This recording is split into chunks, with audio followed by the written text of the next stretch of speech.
Just a few weeks ago, Democrats in Washington kept saying that they were going to keep fighting when it comes to voting rights. The president, the vice president, Schumer all parroted the keep on fighting and we're not going to give up talking points. But weeks out, we're not seeing much fighting going on for voting rights in the halls of Congress.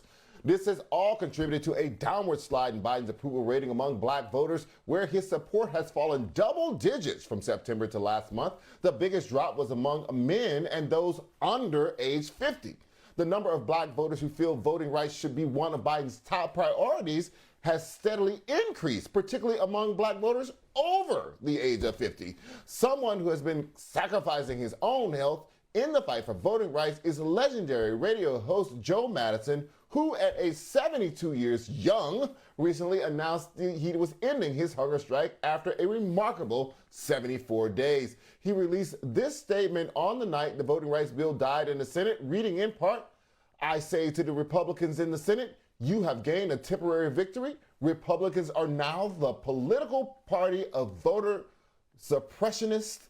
You have now awakened a sleeping giant. You've awakened a younger and a new generation of advocates and activists that are now resolved to fight this battle." Joining me now to discuss, the Black Eagle radio host and activist, Joe Madison. So, Joe, first of all, how are you doing? I mean, it was 74 days and we were worried about you. Well, and we really should have been more worried about the country and democracy. It wasn't my first rodeo, but the reality is it was to make a statement. Just like people got arrested, folks had rallies, people had marches. Reverend Barber, many of your guests came on. Everybody did what they had to do. Uh, I ended the hunger strike, but people said, well, it didn't work. It did work because what you read is how I felt the very next morning. Uh, because there, and it's something I read in your book, the Devil You Know. I know you were talking about colleges and going to Grambling versus LSU, but there's a line that I kept going back to that today the young, gifted, and black people, they we need you. We need you now to hit the streets. And you know what? Congress, I don't know what they're going to do. I've had members of Congress on, I've had the leadership on, I had Steny Hoyer on, and I don't know what they're going to do. I really honestly don't. I know what we have to do. We have got to hit the streets, and we need to remember what happened in 2 years after Obama was elected. We got comfortable. We thought we had accomplished something, and the Republicans took over the Congress. Now, let me tell you, if that happens in these next few months, and we can't wait until October to say, okay, black folks, let's get together. Let me tell you, it's all over. Because I'm going to tell you, if we lose the Senate and we lose Congress, you're going to get rid of that congressional committee, and they may even arrest some of those folks on that committee. Trump will be running, will be in charge, and we may be, if we don't use this ballot and hit the streets, we're going to be in deep trouble. So I'm asking churches, I'm asking the Divine Nine, I'm asking the Black Lives Matter. Look, excuse me, we better hit the streets. I am not waiting on Biden. I am not waiting on Schumer. I'm not waiting on Pelosi. This is up to us, and we have the votes to do it. We have the votes to do it, but we're So, going to have to vote so, with our feet. so how do you convince them to hit the streets? Are you saying hit the streets, protest now, or you say hit the streets at the time of the midterms in order to vote to make sure that the House and the Senate don't change hands? Great question. I'm talking about organizing now. I said, look, you got AMEs, you got Baptists, National Baptists, you got this group, that group. What I don't see is people getting together and a strategy. And I mean now, not waiting until the summer or the day after Labor Day. I mean right now. The leadership should come together with a strategy. and different groups will be able to do different things. And that's Right. where I'm going. This is really not complicated, Charles. It really is not complicated. What I'm afraid Well, of is how do we make that okay. happen? Go ahead.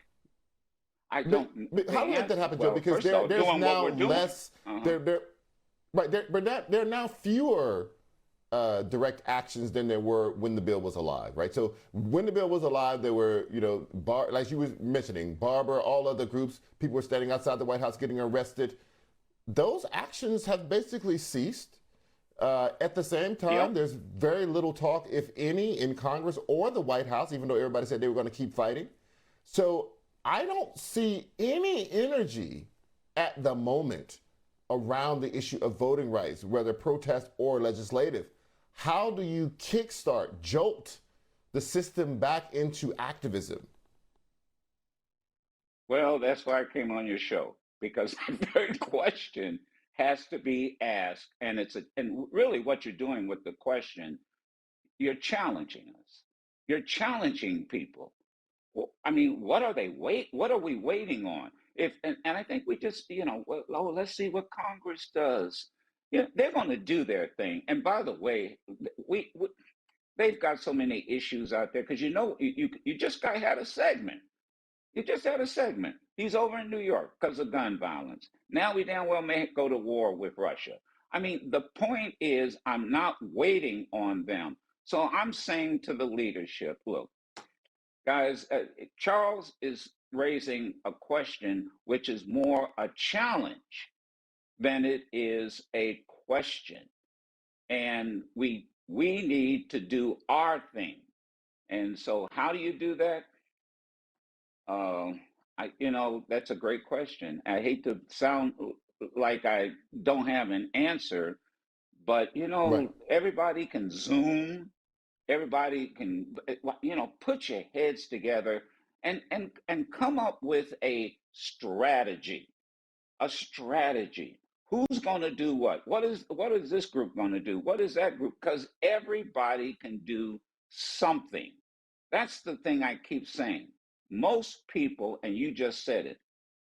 Where's the plan? Where's the plan? And what are you Right. waiting on? What are you waiting on? Yeah, I'm I'm I'm I I'm think a serious. lot What are of you black people, waiting?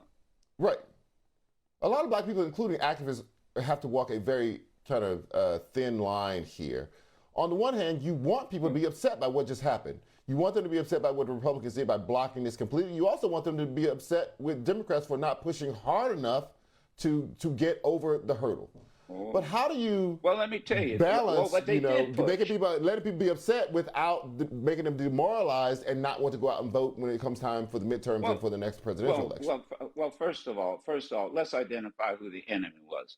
50 senators on the Republican side, and now you have 49 states, all Republicans.